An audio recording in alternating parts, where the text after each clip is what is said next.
result of anything that Manchester United did. It was a result of Frank Lampard at Chelsea. Bingo. And no Virgil van Dijk at Liverpool. Liverpool's bingo. But we beat City. Anything great that you we beat City twice. We weren't doing what we were supposed to do because of the different reasons that we had. Right? Lampard left, Tuchel came in, right? Chelsea uptick. Van Dijk came back. Liverpool is on the uptick. All right. So now you guys don't have anything on the uptick. You guys still don't have the form. Still, it's the same system, same manager, same everything.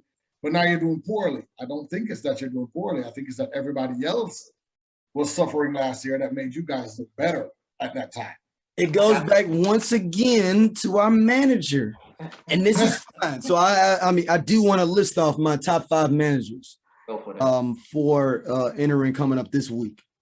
Okay. First, Jesus. Number one, the first Jesus is number one. I'll vote for that. I vote for Jesus. If you believe in Jesus as our God, he can't take you to the top. Nobody. If we can't get to the top with Jesus, then we can't do anything else. Number 2, Alexander the Great. I figure if he can lead men across multiple continents, he can lead us to a Champions League final as well as a Premier League shit final. To Wembley Stadium for the final. Yeah. We can do all that. Number 3, Genghis Khan. I have Genghis Khan as number 3. If he can own all of that area in Asia, I figure he can lead our men to. You got my vote right there. And Genghis Khan, second most children to Wilt Chamberlain all time. Yeah. What do you mean second most? He got like more than Wilt Chamberlain. Wilt Chamberlain ain't got nothing in the books. I think they neck and neck. Wilt Chamberlain ain't got nothing in the books. It's a powerful seed, man. It's a powerful seed. Number 4 is Zidane. Zidane, amongst this pecking order, is number 4. It is, and we ain't worried about no bread with that. Because we ain't paid Ollie no bread, so it ain't hurt nobody. Oh, you're gonna go and bring him in for no bread to go away. You got to pay him to go away. That's fine, but his buyout is super low. A 3-year contract, but his buyout is super low. He couldn't even buy me off my job. They couldn't even buy me off my job right now. How much his buyout is? You're crazy, man. And the last one, and I don't think it'll be a Mourinho part 2, is Conte. Because it's just too volatile. They need Zidane to come in. I already know Ronaldo's already got him hit up. Like, yo, gee, we already got this ready to go. I got these young horses. Everybody's young, baby. You can go get some bread here for next 5-6 years. Then you go coach the Euro squad with everybody after you see how things shakes out. Because their back four for their European squad is young. If you look at Varane is 28, 29. What's my dude? Kiempo, the brother with the blonde hair, Kiempo. He's like 30. You know what I'm saying? Like they're back. So you might want to chill 3 or 4 years, wait it out. Then you can be the national team coach. Go ahead and steal some bread from United real quick. Go ahead and go out there and really win some chips. Get it popping. Unless you're going to coach my new favorite team, I shot the sheriff. And that's what my top 5. You should add Fat Sam to your list. He's known to stop the bleeding. Man, I feel really bad for you guys. You know what I think it is you're missing? Me and Chrissy were kind of talking about this earlier today. You guys have a tremendous amount of talent, skilled players, right?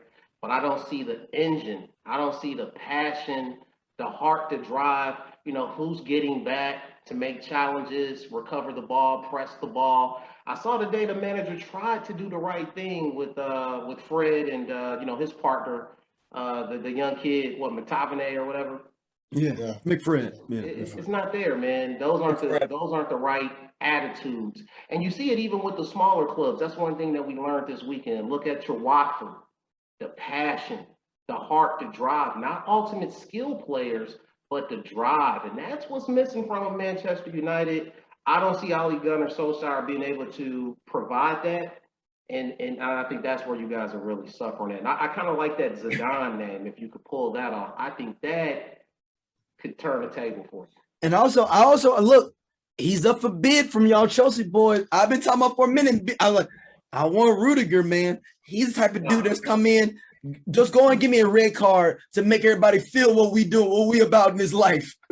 You don't touch Rudiger. No. He's already on the Liverpool looking at him too. No, Liverpool looking at him. We I are. thought they were still in contract negotiation. They are. He's Right. look. Well, they talked to Ricky about that because Liverpool, they said, is leading for him right now. Well, I don't think we are leading for anybody right now, but I'm gonna go ahead and say the leading candidate for him right now is Bayern Munich. Oh, stop it. Just the German connection? No. That means nothing. He can do that on the backside of third. Look, he's a German national player, one of the top center backs in the league. Guess what that normally leads to? It does. It happens. They do it. You're in no position to talk. You have no money to go spend on anybody. You guys won't reload on anybody. Your ownership. I don't have to spend right now. I just have to resign those now. That's my only problem. Right that's the thing you and Darryl have in common. You both have poor ownership. But we have no. There's a big difference in the ownership. Man. Us spending money and United spending money. It's two different things. Our ownerships are two different things. Now we have pieces in place and we have a lot of young talent coming through, right? If Harvey Elliott was still here, you'd see what I'm talking about. Oh, wow. But it's not that we don't have money to spend. It's just that we only spend on what is necessary. It has to be a piece that'll fit and that makes sense. We don't just buy like, those other red caps. But yeah, we buy that they fit a certain role. Look how, we bought Jota. We didn't hesitate. And he came in and you see the role he played and on how he seems to trajectory took off. Right. When we took Mo Salah in, when we took Mana in, you see the pieces, how the pieces played out. We weren't shy to go and buy Van Dijk and Alisson because we needed those pieces. After the Champions League final, when we lost to Madrid, we went and bought Alisson, and Fabinho. We bought Fabinho. Literally 3 days after the final, we bought Fabinho because we were like, we're leaking through the middle, so let's seal it up. We went and got what? That sounds like translation. You're fearful of the oil money going to Newcastle and essentially Newcastle becoming the new Liverpool.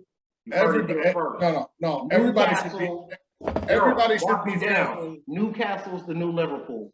No. Newcastle be the new Chelsea because that's where the oil money slides in and brings the club up. Yep. Since we all hating on me, let's talk about this. Let's transition. We talk about Newcastle. Me and B have been talking about this if anybody listen, we've been talking about this for months. Yes. About this oil money coming in and changing the game. And now the new